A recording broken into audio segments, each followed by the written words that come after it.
It's 8 o'clock, so we're going to go ahead and get started here. You're not going to have to look at me the whole time, just for the first few minutes. What we're going to do is spend a half an hour tonight going over some of the different topics that we have that I think are going to be important to study. There's also the opportunity to, I believe on the side here, there should be chat available. Yes. So chat is over here, which you should be able to see. And if for some reason you can't get to that, you can also text me at 414-899-8269, and I can take some questions there. So what I'd like to do is I'm going to go on the study guide, hit a few things. I'm also going to do pop up some PowerPoint every once in a while. And let's see. And I'm just going to go and share my study guide here. Someplace, I just saw it.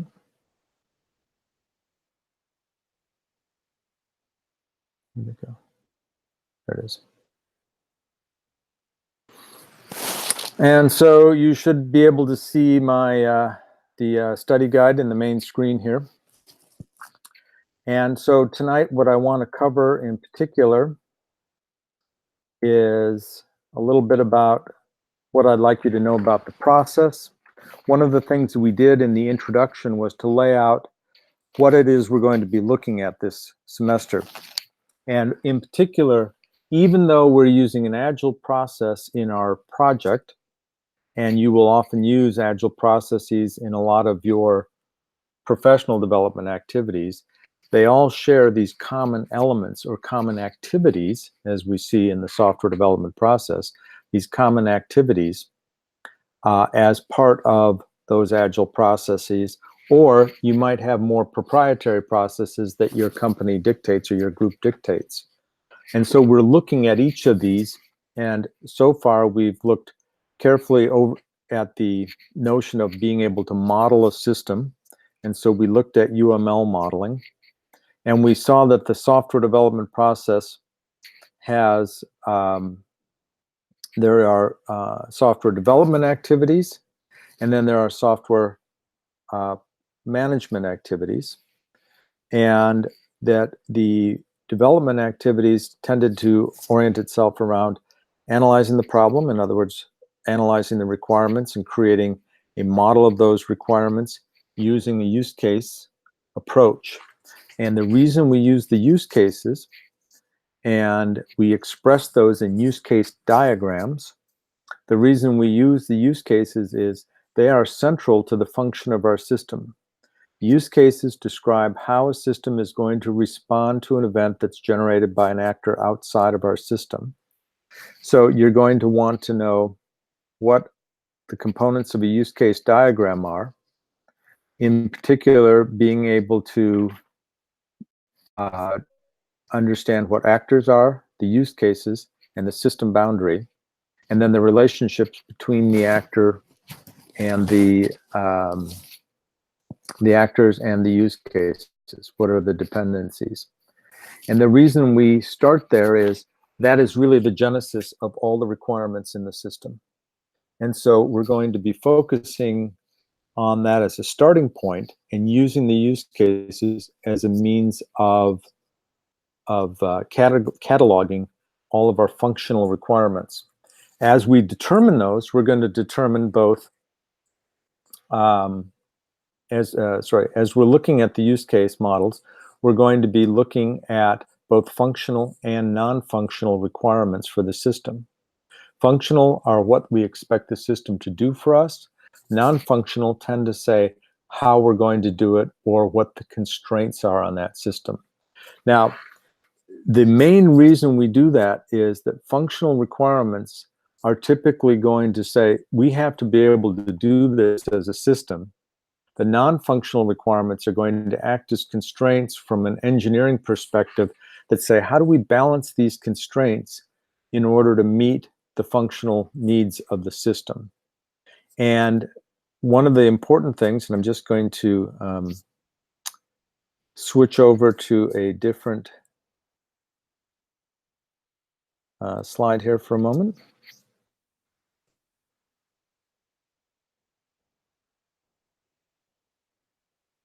Where did mine go?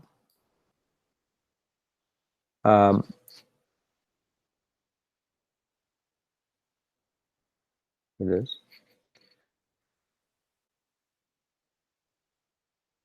When we think about what software engineering is,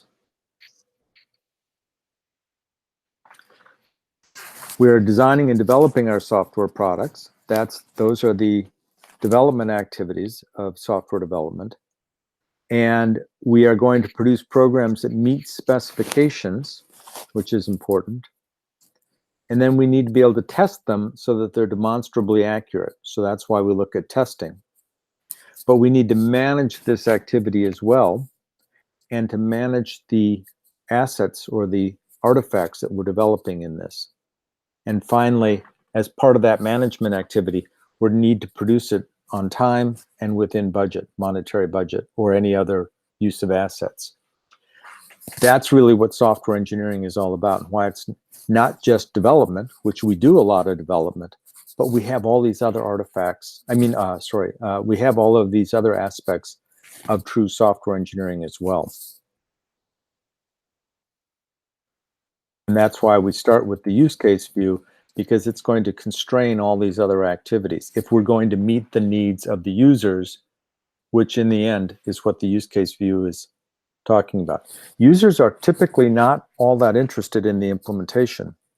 They are interested in how well it meets the functional requirements as specified.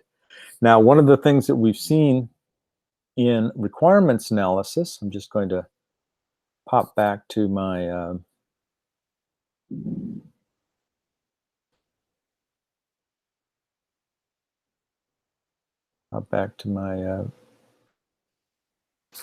thing. One of the things that we see in this activity is that we start to form a domain model early on that helps us understand what abstractions we have in our system.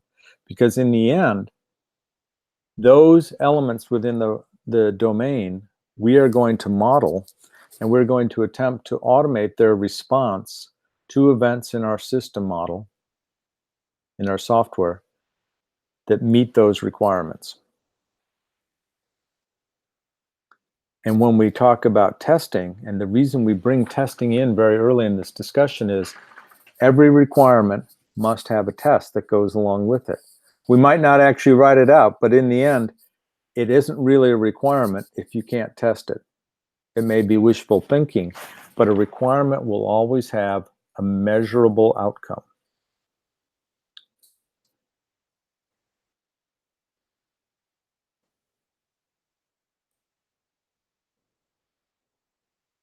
And we looked at several different types of testing.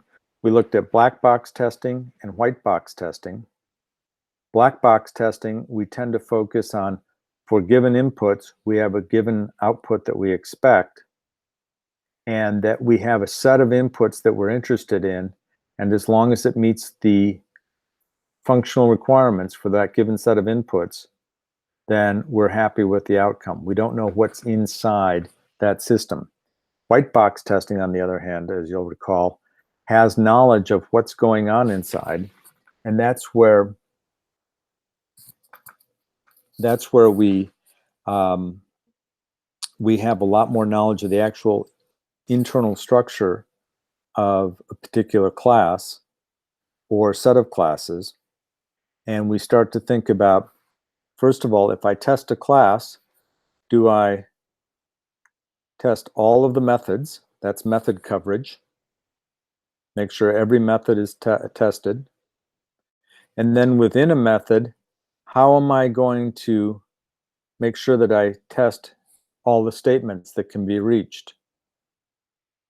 And I can do that by making sure that I take all the branches in my system, and I can figure that out by doing a flow graph of our basis path, or our cycle cyclomatic number.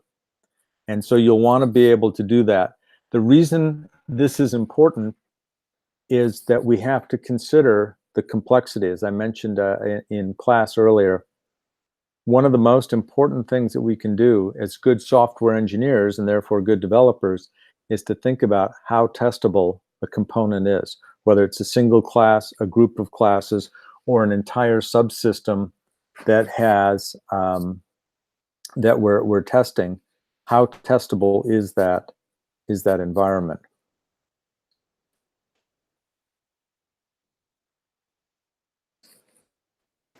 I'll go back and check.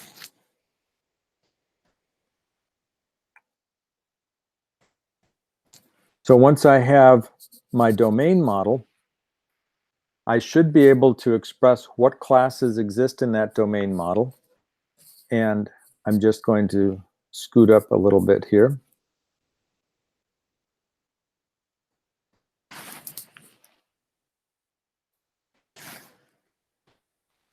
So I should be able to understand the parts of a use case diagram.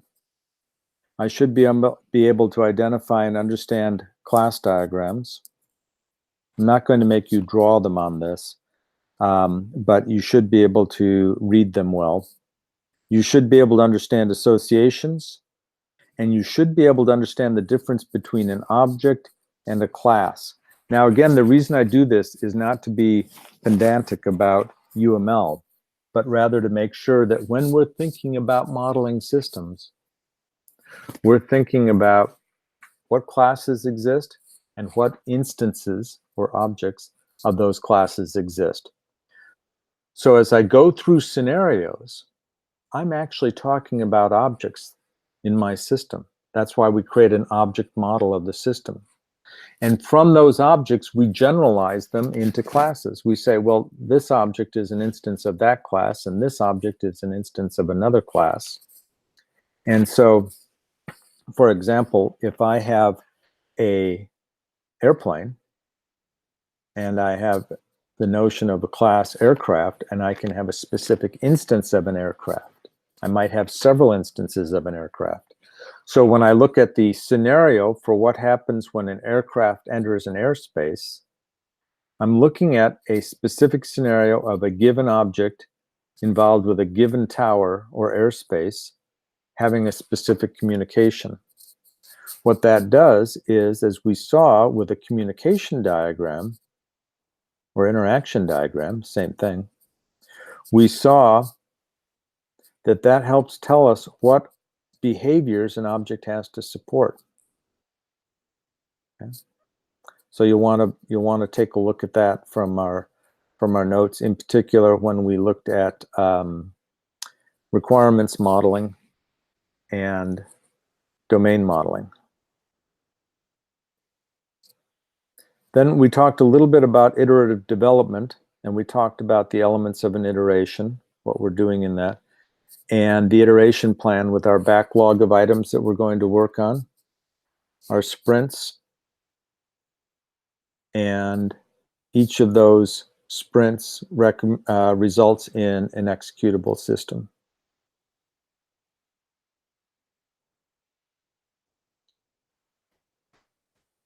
Right at the end, we spent a reasonable amount of time on design patterns, and you'll of course want to know the definition of a pattern. What is a pattern? A pattern is a solution to a problem in a context. Again, the reason I hammer on that is, remember, a pattern is a generalization, right? And then we form a specific solution out of that by taking the context and actually binding those to the roles and relationships within the pattern. So we saw that, for example, in our model view controller discussion today. We said, well, our model in this case is the actual temperature. And then we had a view of the thing that played the role of the view was the actual display of the temperature, which was either a digital display or an analog display or maybe a gauge display. When we looked at the command pattern, we saw this was a handy way of encapsulating the thread of control for the response to an event in a system. And we see this really interesting kind of equivalence between a command and a transaction and a use case. There's this nice notion of event occurs, there's an event response that's coordinated by the command. It has a lot of control in it, and it results in some value at the end of it. It's accomplished some activity. We also saw the interface pattern or facade pattern. And I'm, in fact, let's see, I can't change PDF. The facade or interface pattern says that I have a given class that acts as the interface to this subsystem, and then it's implemented by a number of other classes behind it. And the reason that this is important is the outside of the system is dependent only on that single class that is the interface to it. And that interface defines the set of behaviors that subsystem supports. Okay, it doesn't define what other behaviors are necessarily needed of those classes. It just defines what behaviors this one supports. In the publish, subscribe, or observer pattern, that one's pretty straightforward, but you'll want to be able to identify the roles there. And we looked at how there's this very loose coupling between the observer and the subject. And that is, the subject says, well, I'll just keep this very typeless list of things that as long as they support the message update that we saw, then, and it doesn't have to be updates, but that's typically what it is in a library. And in fact, in the Java class library, that behavior is defined in the object class at the root of the class system. So all of them can be observed. That as long as it supports that behavior that's in the interface class called subject, observed, then anything in that collection of dependents of subscribers that responds to the message update, by definition, as long as it responds to that, when the observed object, the subject, changes, it can simply go down that list and tell everybody, hey, I've changed in a meaningful way. Go ahead and do whatever you do when I change. And then finally, the memento pattern is one that we're going to start to do more with, but it's this notion of persistency, which says, how can I take a given object and remember enough about it so that I could create that object again and make it look just like the object that I was trying to remember. And that has the natural definition of what a memento is. A memento reminds you enough about something that you can reconstruct that concept again. So these are just a few of the design patterns that we've looked at so far. We're going to look at some more. And when we talk about architecture, we're going to see that there are a number of architectural patterns. Now, we did look at a few architectural patterns earlier on. And let's see, they're not on my list here for some reason. The notion of cohesion and coupling is not on here. How did that get left off? Okay, cohesion and coupling is important. Remember that cohesion is basically a measurement of how well related the elements within a subsystem or a class are. Coupling is how many dependencies does it have outside of that class or subsystem. And so, for example, in the publish subscribe, we say that it's loosely coupled because it really only had that one dependency, which was on anything that had that responded to the message update. It could be any object at all. So it was very loosely coupled in that respect. It was loosely typed and loosely coupled. There were very few dependencies. It's when you have a lot of dependencies with other objects in order to accomplish something that you sit back and go, this is not very, it has a high degree of coupling. And the reason we like good cohesion and low coupling means that when we go to change things, it's easier to manage that. There's fewer effects and therefore less risk. So if you go back to our discussion about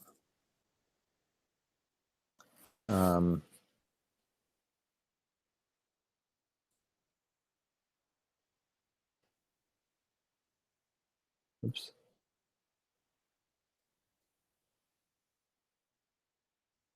Just going to go back and share that slide.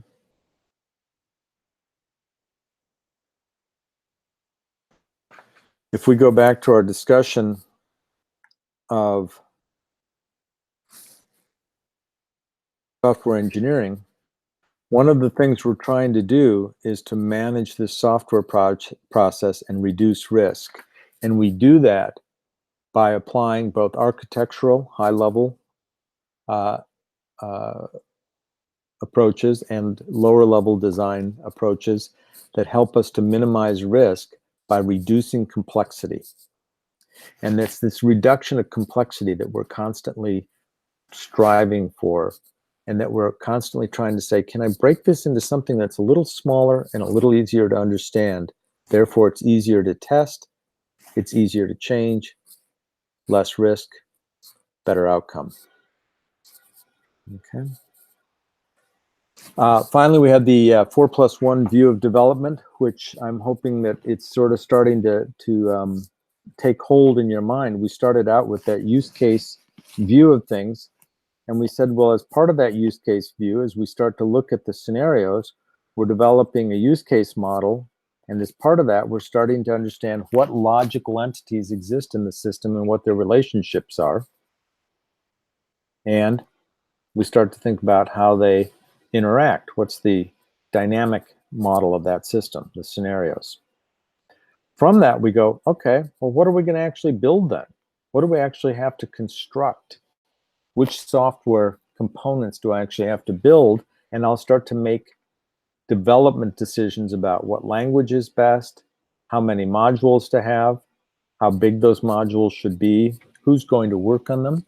For example, in Lab 8, you'll notice that the last few labs, I've been trying to focus on this idea of how do I distribute the work in my environment? How do I decide who's going to do what so that we can get the most work done in the least amount of time without making it too complicated? So in a way, what we're doing is we're starting to look at this notion of the development view of our system. How do I distribute that work to the different developers and programmers in our system? And we're starting to think about software management. We're doing our sprints.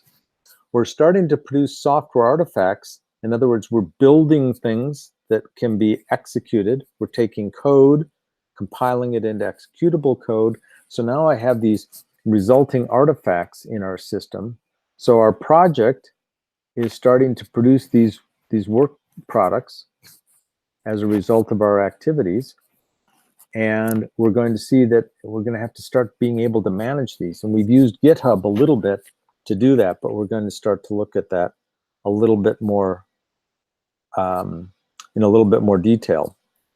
And we've also started to think about the deployment of our system, and we did just a little bit of this in Lab 8, and everybody will have done it by the time we get to Thursday, but a little bit of deployment that said, how am I going to actually take this directory and have more than one process, and how am I going to, what's the topology of it? How am I going to connect those two?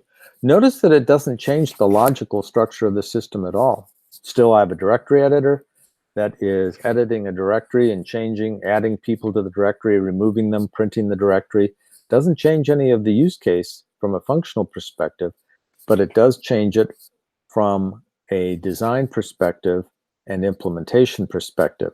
And we're doing that to eventually get a certain amount of scalability. Okay. Just gonna flip back to my other one. How are we doing so far? Let's see. I just need to then go and share study guide. So for those of you who are on here, make sure you add cohesion and coupling to this. I'm sorry that was a it got left off. It should have been right after design patterns here, but some reason got chopped off. So a couple of things that you can go through that I'm going to recommend because it's just a little bit harder. Make sure you've read through these patterns at a minimum. And if you've read chapter 8 and the appendices for that, then appendix A for the patterns are that I called out, then you should be in good shape there. Again, as I mentioned in class today, the difference between test plans and test cases. Want to know that.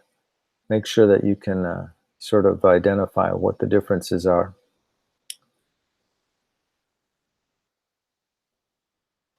Functional and non-functional. In the quizzes, I had some pretty subtle distinctions. I'll probably try not to be quite as subtle in the midterm as I was in some of the quizzes. All of the quizzes, you should be able to see the answers as well as your answers in those quizzes.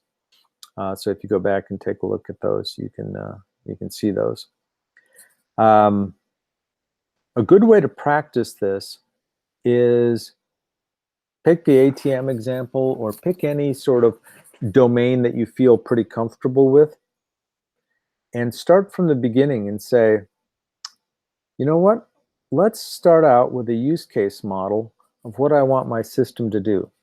Sketch out the actors, the system boundary, and then a few of the use cases. For example, in the ATM, you'd say, well, I know I have to be able to do a withdrawal, I have to do a deposit, and I want to be able to check my balance. Those are 3 things the system can do for me. And then from that, say, okay, for those use cases, let's identify some of the scenarios. Let's do this withdrawal, this withdrawal, this withdrawal. And now we start to say, wow, what's in my domain model? Who are the actors? Those are abstractions. There's customers of the bank. There are banks. There's accounts. There's an account has a balance, for example. And we can start to describe the entities in my domain, the things that exist in my domain, and their relationships. And so one of the things I want you to be able to do is as you start to drill down on these domain models and you look at the relationships, don't think about how you're going to build them, but instead think about what are the constraints on these relationships. I had an interesting discussion with somebody after class the other day where we sort of drilled down on some relationships and how it caused you to ask questions about quantities, visibility. In other words, if a bank has a customer, how do I identify them? What constitutes an identity? I actually had this problem today in an application that we're working on where we're trying to identify insurance customers, and is it enough with just a social security number plus birth date, social security number plus birthday plus member ID? How specific can I get in terms of identifying an object in a system, for example? So as I go through those scenarios, I can also start to think about how would I test these? What's a reasonable test? If I say that the air traffic control system has to be able to handle at least 6,000 airplanes, notice I use the phrase at least. Well, what's the upper limit? At least 6,000, but not more than 10,000. Put that in my model. And then once it's in there, I need to be able to determine tests for it. And I have to think about how does the system respond as an exception, or I mean as an alternate path, when those constraints are not held. I don't want it to fail. I want it to create an alternate path that says, hey, if I get more than 10,000 airplanes in my airspace, Here's what happens. Now, as part of this analysis, in my use case, in my scenarios, I've determined an alternate path based on a non-functional constraint that says I can only have 10,000, and I've introduced a new behavior for the system, an alternate path that wasn't part of the original requirements. Very cool stuff. I think if you know this so far, you'll be in really good shape. And then as we start to slide into some detailed design stuff next, the second half of the semester and the process management, that'll take us on home. I don't know, are there any, if there aren't any questions, I think that's about what I wanted to cover here. The format of the test will be multiple choice. There may be a couple of short answers. I'm still deciding whether to put those in. By short answer, I mean sort of fill in the blank kind of thing. And there'll be plenty of time to complete it. And the focus should be on thinking through the answer for each one. And I think, and now I'm not including notes on this. I don't typically allow notes into the exam, but the exams are also structured so you shouldn't need them. At least that's the way I typically write them up. So, but do remember to bring a pencil. Well, if there aren't any questions, I think that's about all I have. And we're going to repeat this tomorrow night at 9 o'clock, about the same amount of time, unless there's additional questions. And then the lab, hopefully you're doing okay in that. And if people are struggling a little bit with the HTTP server, that's okay. You have extra time after the break to catch up on that. It's an important lab. I want you to be able to do well in it. It's actually also kind of fun because there's a lot of interesting testing that needs to go on. So I think that's about it.